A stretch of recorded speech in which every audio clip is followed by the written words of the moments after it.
Welcome back to another solo learning video. ఇందులో చూసుకుంటే మనం 2 చాప్టర్స్ గురించి మాట్లాడుకోబోతున్నాం.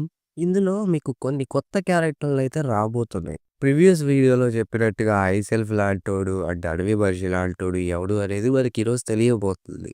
అండ్ ఒక చిన్న రిమైండర్, ఇప్పుడు సోలో లెర్నింగ్ సీజన్ 3 కంటిన్యూషన్ చేస్తున్నాను. ఇన్ కేస్ సీజన్ 2 ఎక్స్‌ప్లనేషన్ ఎవరన్నా చూడకపోతే ఒకసారి చూసేయండి. అవన్నీ కలిపి ఒక లాంగ్ వీడియోలో పెట్టడం అయితే జరిగింది. వాటి లింక్స్ డిస్క్రిప్షన్‌లో అయితే ఇస్తాను. ఇంక లేట్ చేయకుండా వీడియోలోకి వెళ్ళిపోదాం. బట్ అంతకన్నా ముందు నాదొక చిన్న రిక్వెస్ట్. మీరు గనక మన ఛానల్‌ని కొత్తగా చూస్తుంటే గనక ఒక లైక్ అండ్ ఒక సబ్స్క్రైబ్ అయితే చేసుకోండి. అండ్ పక్కనే ఉన్న బెల్ ఐకాన్‌ని ఆన్‌లో పెట్టుకోండి. ఇఫ్ పాసిబుల్ అయితే షేర్ కూడా చేయండి. ఇంకేం లేట్ చేయకుండా వీడియోలోకి అయితే వెళ్ళిపోదాం. చాప్టర్ స్టార్టింగ్‌లో ఒక హంటర్ అయితే భయపడుతూ ఉంటాడనమాట. భయపడుతూ ఇలా అడుగుతాడు, "ఎవరు నువ్వు" అని. ఏది ఐస్ లీవ్ లాగుంటాడు అని చెప్పి ప్రీవియస్ వీడియోలో చెప్పాను చూడండి. వాడిలా అంటాడు. ఛీ! వీడు గూడా గాదు. ఖచ్చితంగా వాళ్ళు దాక్కొనున్నారు. The fragments of brilliant light. ఇంకప్పుడే ఆ ఐస్ లీవ్ లాంటోడుండి వెనక్కి తిరిగి చూస్తే, యోగుమంట్ ఏం చేస్తున్నావు నువ్విక్కడ అని చెప్పి ఒకడైతే వస్తాడు. వాడుండి ఇలా చెప్తాడు.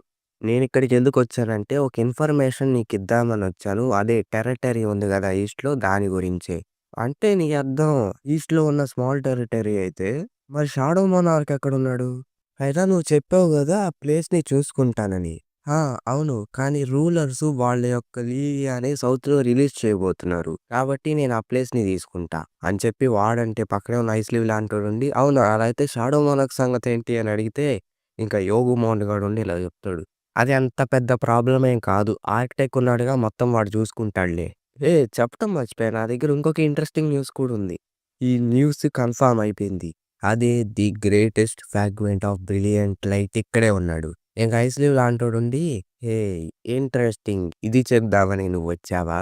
అంటే యోగమోట వాడుండి, "నువ్వేమనుకున్నావంటే" ఇంక వాడుండి ఇలా చెప్తాడు. "నిజానికి నువ్వు చెప్పిందల్లా చూసుకుంటే మనల్నెవరో ఇక్కడికి తీసుకొచ్చినట్టు అనిపిస్తుంది. వాడు నిజంగా ఫ్రాగ్మెంట్ ఆఫ్ బ్రిలియంట్ లైటా? పాసిబిలిటీ ఉందా? అసలెందుకని తను ట్రేస్‌నొదిలేసాడు? తను మన దారికి అడ్డంగా నిలుస్తున్నాడేమో" అని చెప్పి చూస్తే అక్కడ ఒకతనైతే వస్తాడు. అతనొచ్చి ఇలా అంటాడు. "ఏంటి స్మాల్ టెరిటరీయా? అంటే ఈస్ట్‌లో ఉంది. అంటే దానర్థం నువ్వు కొరియా గురించి మాట్లాడుతున్నావా?" అలా అన్నదెవరో కాదు, మన సంగ్‌లీ హవాన్. అదే జిన్‌వూ ఫాదర్. ఇక ఈ ఐస్ లీవ్ లాంటోడుండి, "మేమేం మాట్లాడుకుంటే నీకెందుకురా" అని చెప్తాడు. ఇక ఎనకాల నుంచి యోగుమాంట్ గాడుండి, "ఫ్రోస్ట్ మొనార్క్. మనం వీడితో ఆడుకునేంత సమయం మనకి లేదు" అని చెప్తాడనమాట. యెస్. వీడు ఫ్రోస్ట్ మొనార్క్. ఇక ఫ్రోస్ట్ మొనార్క్ గాడుండి ఇలా చెప్తాడు బాటిలేసి, "దమ్ముంటే మమ్మల్ని పట్టుకోరా" అని చెప్పి బాటిల్‌లో వెళ్ళిపోతూ ఉంటాడు. ఇక సంగ్‌లీ హవా నుండి, "నేను నిన్ను పారిపోనివ్వనని" చెప్పి అటాక్ చేయబోతాడు. బట్ మన ఫ్రోస్ట్ మొనార్క్ గాడు మాత్రం సంగ్‌లీ హవాన్ యొక్క అటాక్‌ని ఆపేస్తాడు. ఆపిన తర్వాత ఒక పెద్ద ఎక్స్‌ప్లోజన్ అయితే అవుతుంది. ఇంకా ఇటుపక్క జిన్‌వుకల్ని తీసుకెళ్తే ఆ మాన్‌స్టర్ ఏమో, "నువ్వేనా చెత్త నా కొడుకా నా బ్రదర్స్ అందరిని చంపేస్తుంది?" నిజానికి అది ఇంప్రెసివ్ అనే చెప్పుకోవచ్చు. ఎందుకంటే నువ్వు ఆ బుట్ట బుట్ట టాయ్‌లేసుకొని ఈ ప్లేస్‌కి చాలా ఫాస్ట్‌గా రీచ్ అయ్యావు. అండ్ పైగా నీకు మా లాంగ్వేజ్ గూడా తెలుసు. కానీ ఎలా అయితేనేం ఇప్పుడు నీకు ఇదే ఎండు అని చెప్పి, ఇంకా నా కామ్రేడ్స్ ఉన్నార్రా బయటికి రండ్రా అని పిలుస్తాడు. బట్ ఎవ్వరూ రారు. అది చూసి వాడికి ఏం అర్థం కాదు. ఇంకా జిన్‌వుండి ఇలా చెప్తాడు. "ఏంటి బుడ్డ బుడ్డ టాయ్సా?" అది కాస్త ఫన్నీగా ఉంది. "ఇప్పుడు నేను పిలుస్తా చూడరా" అని చెప్పి జిన్‌వు షాడో సోల్జర్స్‌నైతే సమ్మన్ చేస్తాడు. జిన్‌వుండి ఇలా చెప్తాడు. "చూస్తూ ఉంటే మీ వాళ్ళెవరూ లేరనుకుంటా." అంటే వాడుండి షాక్ అయిపోయి, "వచ్చావురా నా చేతిలో" అనే లోపే వాడి చేతిలో మిగతా మాన్‌స్టర్స్ యొక్క తలకాయ అయితే ఉంటుందనమాట. ఇక ఆ మాన్‌స్టర్ ఉండి, "రేయ్ చెత్త నా కొడకా" అని చెప్పి అరుస్తాడు. ఇక జిన్‌వుండి వెళ్లి వాడిని చంపేయండి అనైతే చెప్తాడు. అండ్ మన బేరు వెళ్లి ఆ మాన్‌స్టర్స్ అన్నిటిని చంపేస్తూ ఉంటాడు. అండ్ మన మిగతా షాడో సోల్జర్స్ కూడా వెళ్లి చంపేస్తూ ఉంటారు. ఇంకప్పుడే జిన్‌వు మీదకి 2 మాన్‌స్టర్స్ అటాక్ చేయబోతుంటే మన ఐస్ బేర్స్ వచ్చి వాటిని చంపేస్తుంది. ఈడు మళ్ళా అరుస్తాడు. "నీ చెత్త నా కొడకా నాకు చిరాకు తెప్పించుకో" అనే లోపే మన బెరు వచ్చి వాడి చెయ్యి నరికేస్తాడు. మన ఇక్రీస్ వచ్చి వాడి కాళ్ళు నరికేస్తాడు. టస్కేమో తన గ్రావిటీ మ్యాజిక్‌ని యూజ్ చేసి వాడినైతే నేల మీద ఒత్తేస్తూ ఉంటాడు. ఇంక అప్పుడు అక్కడికి జిన్‌వు వచ్చి, "నా క్వెషన్స్‌కి ఆన్సర్ చెప్పు. ఒకవేళ నా క్వెషన్స్‌కి ఆన్సర్ చెప్తే గనక నీకు చాలా నొప్పి తక్కువ ఉంటుంది నేను చంపేటప్పుడు" అని చెప్పి ఆ మాన్‌స్టర్‌ని చంపేస్తాడు. ఇంక జనువు ఇలా అంటాడు. "ఈసారి నేను ఏది నేర్చుకోలేదు. ఈ సిస్టమ్ ఇంటర్ఫియర్ అవుతుంది మధ్యలో.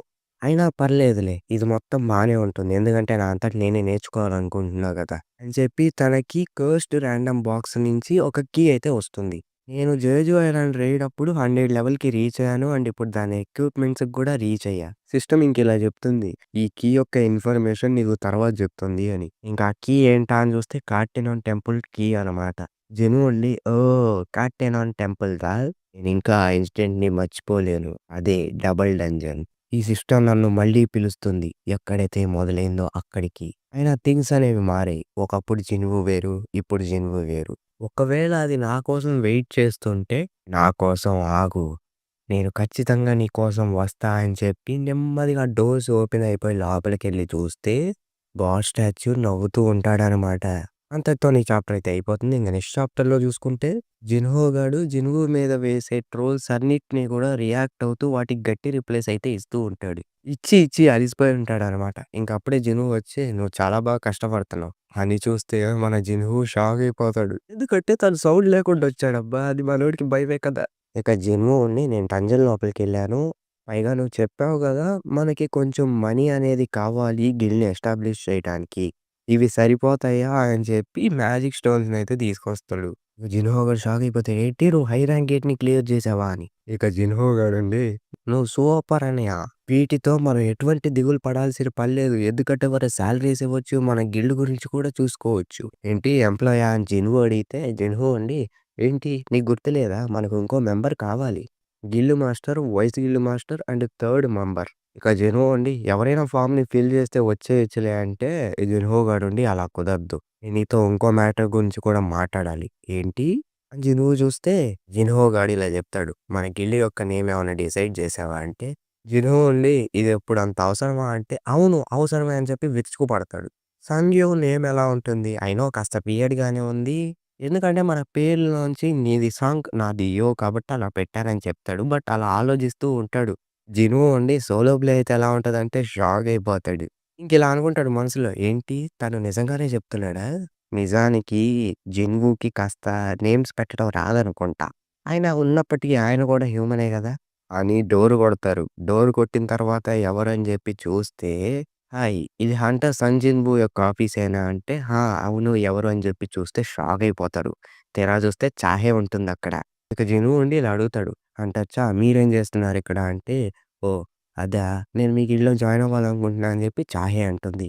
జినువుకేం అర్థం కాదు. "మీరు క్లారిటీగా చెప్పగలరా?" అంటే, ఇక చాహే ఉండి, "నేను ఆల్రెడీ చెప్పా గదా! మీ గిల్డ్‌లో జాయిన్ అవ్వాలనుకుంటున్నా" అని. జినువుకేం అర్థం కాదు. అసలేం జరుగుతుందిరా అని చెప్పి అనుకుంటూ ఉంటాడు. జినువు క్వెషన్స్ అడుగుతూ ఉంటాడనమాట. "అసోసియేషన్ చైర్మన్ ఏమన్నా అడిగారా మిమ్మల్ని" అని. చాయే ఉండి, "తనెందుకు అలా చేస్తాడు?" అంటే, ఇంక మన జినువు ఉండి, "హంటర్ చాయ్‌జాంగ్‌ని తన గిల్డ్ నుంచి కిక్ చేసేసాడా?" అని అడుగుతాడు. చాహే లేదు అని చెప్తుంది. అలా అయితే మరి ఇంకేంటి? అయినా మీరు మా సోలో ప్లే గిల్డ్‌లో ఎందుకు జాయిన్ అవ్వాలనుకుంటున్నారు? అది నేమ్ చూసి చాహే షాక్ అయిపోతుంది. సోలో ప్లే గిల్డా? ఇక జిన్‌హో గాడొచ్చి, "జిన్‌హో ఏంటి నువ్వు సోలో ప్లే గిల్డ్ అని చెప్పి డిసైడ్ చేసేస్తున్నావు. నా సజెషన్స్ గురించి ఏంటి?" అంటే జిన్‌హో అండి, "నువ్వేం చెప్పలేదు కాబట్టి నువ్వు ఒప్పుకున్నావేమో అని అనుకున్నా." ఇక జిన్‌హో ఉండి, "ప్రస్తుతానికి కామ్ డౌన్‌గా ఉన్నాం. ఎందుకంటే నా జడ్జిమెంట్ నాకే వెన్నుపోటు పొడుస్తుంది. ఈ సిట్యుయేషన్ నాకసలు అర్థం కావట్లేదు కాబట్టి." జిన్‌హో మనసులో ఇలా అనుకుంటాడు. తన హార్ట్ బీటు అండ్ తన బ్రీతింగు, తన ఎక్స్‌ప్రెషను ఇవన్నీ చూస్తుంటే తను నార్మల్‌గా యాక్ట్ చేద్దామని చూస్తుంది. బట్ యాక్ట్ చేయలేకపోతుంది. నన్ను ఫూల్ చేయలేదనుకో అది వేరే విషయం. అయినా తను ఎందుకలా చేస్తుంది మా సోలో ప్లే గిల్డ్‌లో జాయిన్ అవ్వటానికి? ఇక జిన్‌హో అడుగుతాడు, "హంటర్సా మీరు అవేకెన్ అయ్యి 2 ఇయర్స్ కూడా అవ్వలేదు. అయినా కూడా మీరు స్టిల్ హంటర్స్‌తోని కాంట్రాక్ట్‌లోనే ఉన్నారా?" అంటే ఇక చాహే ఉండి, "నా దగ్గర మనీ ఉంది. అండ్ ఈచ్ కాంట్రాక్ట్‌కి పెనాల్టీ కింద పే చేస్తాను." తను పెనాల్టీ పే చేస్తుందా మా గిల్డ్‌లో జాయిన్ అవ్వటం కోసం అని చెప్పి జిన్‌హో అనుకుంటూ ఉంటాడు. ఇక జిన్‌హో అండి, "మీలాంటి హంటర్స్‌ని మా గిల్డ్ తీసుకునేంత గొప్ప గిల్డ్ మాదైతే కాదు. చాహే అండి నాకది అంత అవసరం లేదు. అయినా నాకు బోనస్ కూడా ఏం అక్కర్లేదు." ఇక జిన్‌హో ఉండి ఇలా చెప్తాడు, "ఎందుకు మీరు మా గిల్డ్‌లో జాయిన్ అవ్వాలనుకుంటున్నారు? పైగా మీరిక్కడ జాయిన్ అయినా సరే ఏమీ రాదు మీకు." ఇక చాహే ఉండి, "నేను తనకెలా ఎక్స్‌ప్లెయిన్ చేయాలి?" ఎందుకంటే తను ఫస్ట్ టైమ్ కలిసినప్పుడు తన దగ్గర నుంచి మంచి స్మెల్ వచ్చింది. తర్వాత క్యూరియాసిటీగా మారింది. ఇక అప్పుడే మన చాహే చూస్తది. అదే మన లీమింగ్ సంగ్ యొక్క కాన్ఫిడెన్స్‌ని చెడగొట్టాడు కదా మన జనుము. అది చూసి ఇలా అనుకుంటుంది. యాజ్ ఐ థాట్ తను ఒక ఎస్ ర్యాంక్ పర్సన్. కానీ తను అంత చెడ్డవాడైతే కాదు. ఇదంతా పక్కన పెట్టేయాలి. నేను 'జేజు ఐలాండ్' మీద ఫోకస్ పెట్టాలి కాబట్టి ఇప్పుడు దాని సంగతి పక్కన పెట్టామని చెప్పి పక్కన పెట్టేస్తది. నిజానికి నేనంత వరీ అవ్వకూడదని చెప్పాను. కానీ నేను వరీ అవుతూనే వచ్చాను. నిజానికి తనే ఒక లైటు, ఒక చీకటి వరల్డ్‌లో. ఆ ఇన్సిడెంట్ అప్పుడు నేను చాలా భయపడ్డాను. అదే 'జేజు ఐలాండ్' అప్పుడు. ఆ యాంట్ కింగ్ గాడొచ్చి నన్ను కొట్టినప్పుడు నేను చనిపోతానేమో అని అనుకున్నాను. కానీ కళ్ళు తెరిచాను. ఇంక పక్కనే గోగని గూడా ఉంటాడనమాట. చాయ్ అడుగుద్ది మనం ఎక్కడున్నామంటే, గోగని ఉండి ఇలా చెప్తాడు. మనం ఇప్పుడు హెలికాప్టర్‌లో ఉన్నాం. అండ్ హంటర్ అసోసియేషన్ దగ్గర ల్యాండ్ అయ్యాం. ప్రస్తుతానికైతే హాస్పిటల్‌కి వెళ్ళాలని చెప్పి ప్లాన్ వేస్తున్నాం. ఇంకప్పుడే చాహే అడుగుద్ది. సంగ్ జిన్‌వూ వచ్చాడా అంటే గోగని యెస్ అని చెప్తాడు. చాహే కూడా అనుకున్నట్టుగానే ఇది డ్రీమ్ కాదు తనొచ్చాడు.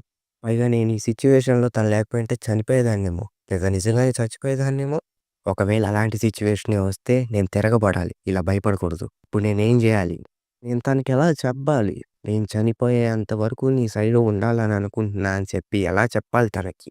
అని చెప్పి సిగ్గుపడుతూ ఉంటుంది మన చాహే. ఇంక జిన్‌వుకి అర్థం కాదు. ఏం చేస్తుందిరా నాయనా అని చెప్పి. తను నాకేదో చెప్పాలనుకుంటుంది. తను నాకెందుకు ఆన్సర్ చేయట్లేదు? తన బ్లష్ చూస్తుంటే తనేదో హైడ్ చేస్తుంది.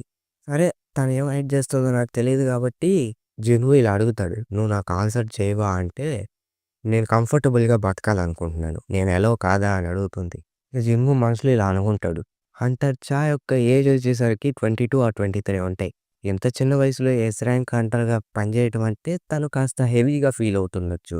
పైగా తను కాస్త రఫ్ షేప్‌లో ఉంది. జేజు ఐలాండ్ రైడ్ అయిపోయిన తర్వాత. ఇక జిన్‌వు ఇలా అడుగుతాడు. సరే మా గిల్డ్‌లోకి రావాలంటే ఒక ఎంట్రన్స్ గిల్డ్ టెస్ట్ ఉంది అని అడుగుతాడు. ఇంక చాహే ఉండి అది రిక్రూటింగ్ నోటీస్‌లో లేదు గదా! అంటే జిన్‌వు ఉండి ఇదొక కొత్త పాలిసీ. ఒకవేళ మా గిల్డ్ మాస్టర్ మిస్టేక్ చేస్తే ఇది పనికొస్తుంది. సరే జిన్‌హో నువ్వెళ్ళి డ్రింక్స్ అండ్ స్నాక్స్ తీసుకురా మన గెస్ట్ కోసం అంటే చాహే ఉండి ఎలాంటి టెస్ట్ అది? జిన్‌వు కూడా షాక్ అయిపోతాడు. ఇదేనా సిన్సియారిటీ అంటే? ఆర్ లేదా ప్రైడ్ మాత్రమేనేనా? జిన్‌వు ఇలా అడుగుతాడు. నా సమ్మన్ బీస్ట్‌ని మీరు బీట్ చేయాలి. చాహే ఉండి ఏంటి? మీరు నన్ను తక్కువ అంచనా వేస్తున్నారా జిన్‌హు? ఇంతకీ ఆ సమ్మన్ ఏంటి? అని చెప్పి చాహే అడుగుతుంది. జిన్‌హు ఉండి మీకోసం నేను చాలా స్ట్రాంగెస్ట్ సమ్మన్‌ని పిక్ చేస్తాను అని చెప్తాడు. అంతటితోని చాప్టర్ అయితే అయిపోతుంది. సో, హోప్ మీకు ఈ వీడియో నచ్చిందని అనుకుంటున్నాను. నచ్చితే గనుక మన ఛానెల్ సబ్స్క్రైబ్ చేసుకొని పక్కన ఉన్న బెల్ ఐకాన్ ఆన్‌లో పెట్టుకోండి. అండ్ ఇన్ కేస్ ఇంకా ఈ వీడియో నచ్చితే షేర్ కూడా చేయండి. అండ్ ఈ రోజుకైతే ఇంతే. మళ్ళీ నెక్స్ట్ వీడియో కలుద్దాం. Until then bye by.